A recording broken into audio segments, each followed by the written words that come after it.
Hello everyone, welcome to my channel. आज मैं discuss करूंगा राजस्थान टेक्निकल यूनिवर्सिटी का पेपर मैं सॉल्व करने वाला हूं और ये पेपर 2022 का है और इसके अंदर हम लोग आज न्यूमेरिकल सॉल्व करेंगे। और ये न्यूमेरिकल जो आया हुआ है, जो आज मैं सॉल्व कर रहा हूँ, वो बहुत ही इंपॉर्टेंट है। इस तरह से न्यूमेरिकल्स आते हैं, पूछे जाते हैं और ये पार्ट सी के अंदर आया हुआ है 10 मार्क्स के अंदर। तो ये न्यूमेरिकल जो हमारा जो आया हुआ है वो कितने मार्क्स का है? तो ये 10 मार्क्स का है। 10 मार्क्स का आया हुआ है। आप इस न्यूमेरिकल्स को बहुत सावधानी से करें। देखिए, हम लोग सबसे पहले क्वेश्चन रीड कर लेते हैं कि क्वेश्चन क्या कह रहा है और उसको हम उसको सॉल्व करेंगे। तो इस क्वेश्चन में ये कह रहा है कि an engine is based on air standard auto cycle. ये सबसे पहले हमें समझना है कि प्रॉब्लम जो है ऑटो साइकिल पे बेस्ड दिया हुआ है और ये आईसी इंजन के अंदर से पूछा हुआ है क्वेश्चन है। Is supplied with air at 0.1 mega pascal and 35 degree Celsius. तो सबसे पहले हम लोग ये देखते हैं कि ऑटो साइकिल का जो है हम लोग ये जो न्यूमेरिकल्स है किसके लिए? For auto cycle. न्यूमेरिकल जो पूछा हुआ है फॉर ऑटो साइकिल का है, बेस्ड है। तो सबसे पहले हम लोग यहाँ पे एक पीवी डायग्राम ड्रॉ कर देते हैं ऑटो साइकिल का। एक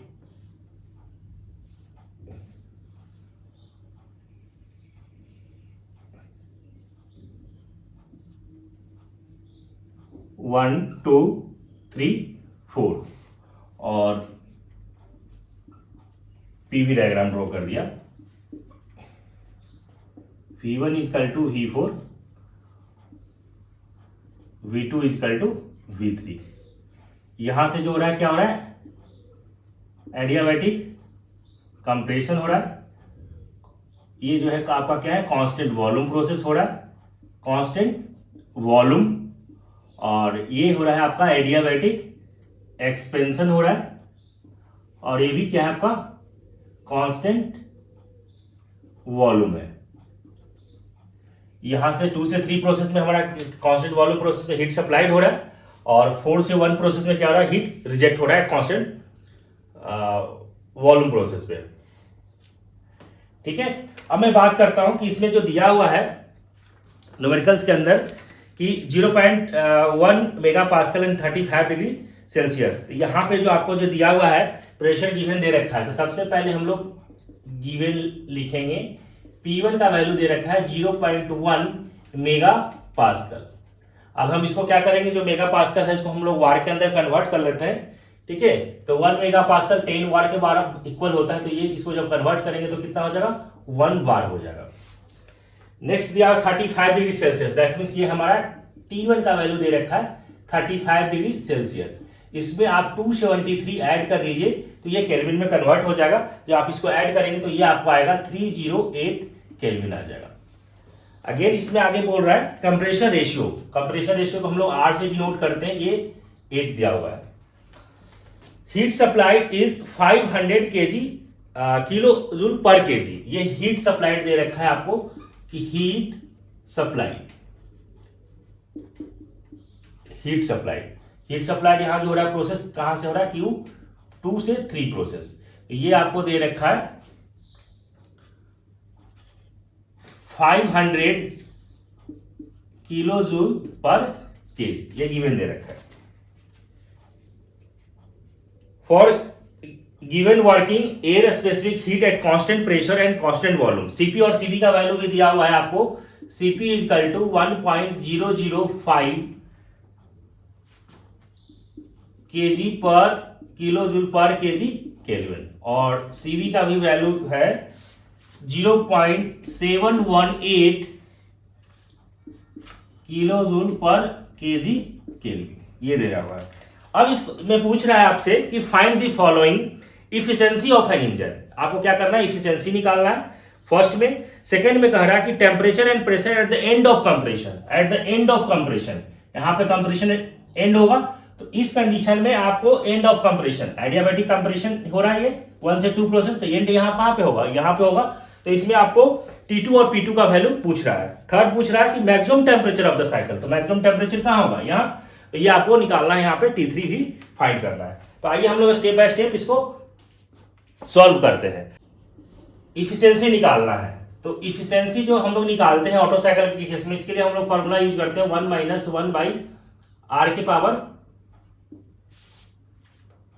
गामा माइनस 1 ये होता है। तब इसको आप जब सॉल्व करेंगे तो यहां से क्या आ जाएगा 1 माइनस 1/r का वैल्यू दे रखा है कंप्रेशन रेशियो 8 और गामा का वैल्यू हम लोग लेते हैं 1.4 माइनस 1। जब आप इसको सॉल्व करेंगे तो 1 माइनस 1/8 के पावर 0.4। अगेन जब आप इसको सॉल्व करेंगे तो 1 माइनस 1 या आपको कैलकुलेटर से सॉल्व करना पड़ेगा तो 8 के पावर 0.4 जब आप इसको सॉल्व करोगे तो ये आपको आ जाएगा 2.294। ठीक है, और इसको अगर कंप्लीटली सॉल्व करें तो ये आपको आ जाएगा 56.4 ये आ जाएगा। ठीक है, ये आपको इतना परसेंट इफिशिएंसी कैलकुलेट हो जाएगा। तो फर्स्ट पार्ट हमारा ये निकल गया, आंसर निकल गया।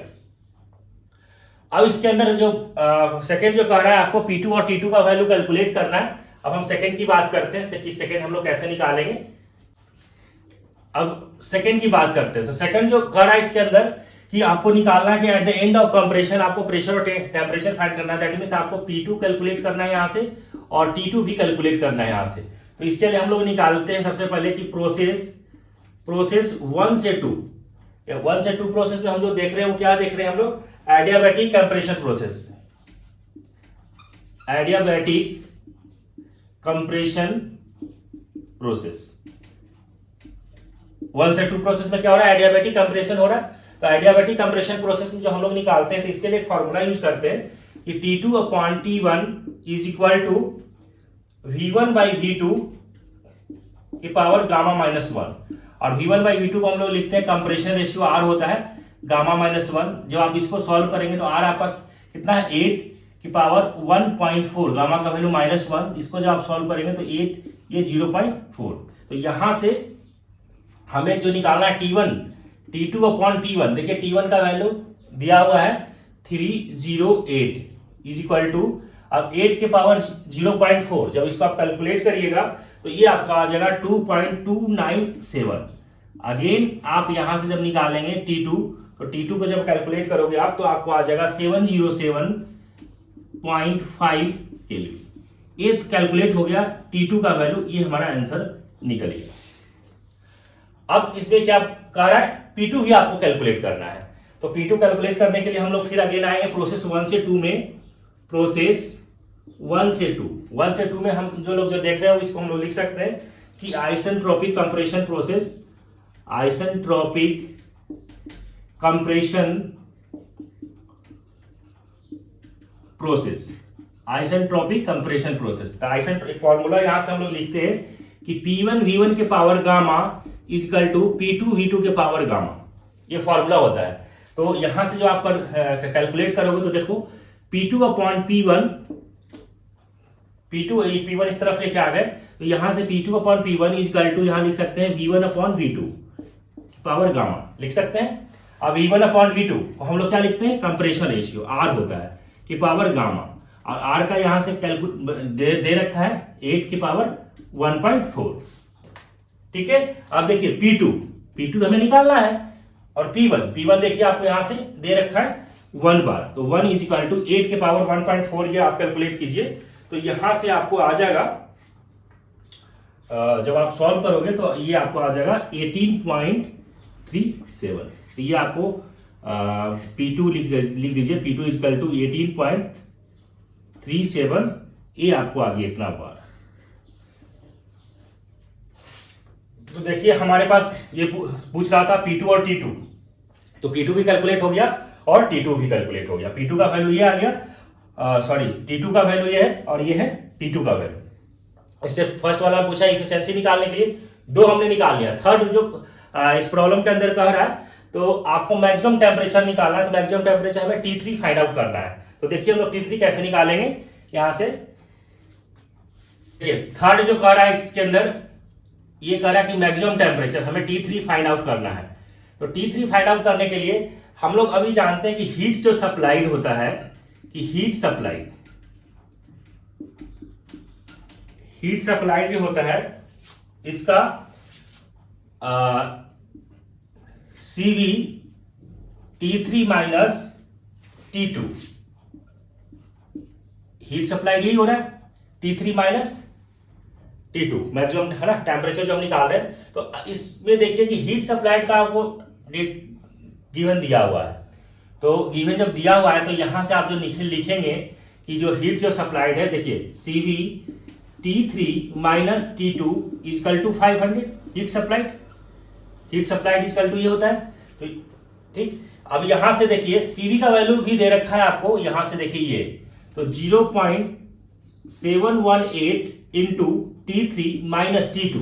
अब देखिए T2 का वैल्यू आपने इससे जस्ट मैंने अभी सॉल्व किया था, तो T2 का वैल्यू आपको कितना आया था, T2 का वैल्यू आपने कैलकुलेट किया था तो ये आपको आ गया था 707, ये आया था। ठीक है, तो आप T3 माइनस T2 इसको ऐसे बाद में लिख देंगे इजकल टू 500। तो T3 minus T2 is equal to 500 divided by 0.718। इसको अगेन जब आप सॉल्व करेंगे तो ये आपको आ जाएगा 696.37, ये आ जाएगा।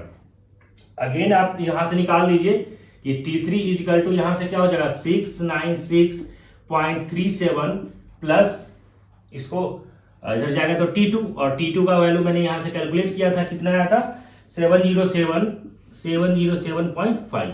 तो जब अगेन इसको सॉल्व करेंगे तो ये आपको आ जाएगा 1403.8 केल्विन। ये आपको T3 का भी वैल्यू यहां से कैलकुलेट हो गया। तो देखिए T3 भी हमारा यहां से सॉल्व हो गया।